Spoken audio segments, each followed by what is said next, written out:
HDFC और HDFC bank का merger लागू हो चुका है और जो शेयर स्वैप रेशियो रखा गया है वो 25:42 का रखा गया है। यानी अगर आपके पास HDFC के 25 शेयर हैं तो आपको मर्ज्ड एंटिटी HDFC बैंक में 42 शेयर मिलेंगे।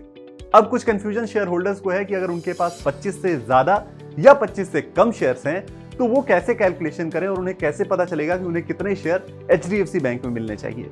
ऐसे ही कंफ्यूजन एक हमारे व्यूअर को भी है।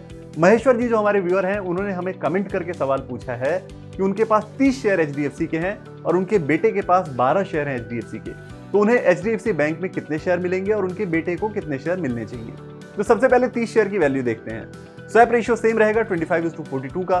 एक HDFC शेयर की अगर आप वैल्यू निकालना चाहें तो आपको 42 को डिवाइड करना होगा 25 से, जो वैल्यू आएगी वो 1.68 की आएगी। यानी एक HDFC शेयर के बदले आपको 1.68 HDFC बैंक शेयर मिलने चाहिए। तो 30 HDFC शेयर की वैल्यू कितनी होगी? सिंपल है, आपको 30 को मल्टीप्लाई करना है 1.68 से, जो टोटल वैल्यू आई वो 50.4 HDFC बैंक शेयर की आई।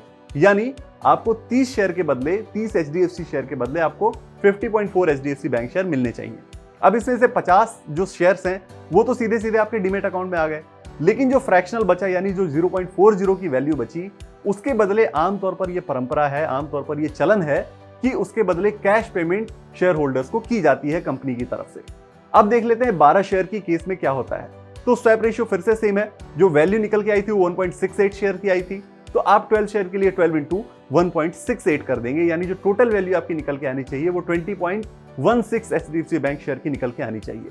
अब वहां सेम कैलकुलेशन आप देखेंगे कि 20 HDFC बैंक के शेयर आपके सीधे डीमेट अकाउंट में आ गए और जो फ्रैक्शनल बचा यानी जो 0.16 की वैल्यू बची उसके बदले आपको कैश भुगतान किया जा सकता है। ये आमतौर पर चलन चलता आ रहा है।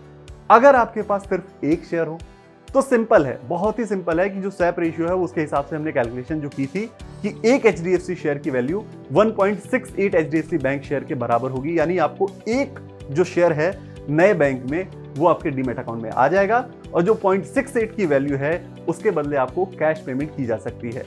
उम्मीद है ये कैलकुलेशन आप पूरी तरह समझ गए होंगे और अब आप ये निकाल पाएंगे कि आपको HDFC के बदले HDFC बैंक के कितने शेयर मिलेंगे। तो काम के ऐसे ही वीडियोस के लिए BQ प्राइम हिंदी को सब्सक्राइब करें और इस वीडियो को अपने दोस्तों और HDFC के शेयर होल्डर्स के साथ जरूर शेयर करें।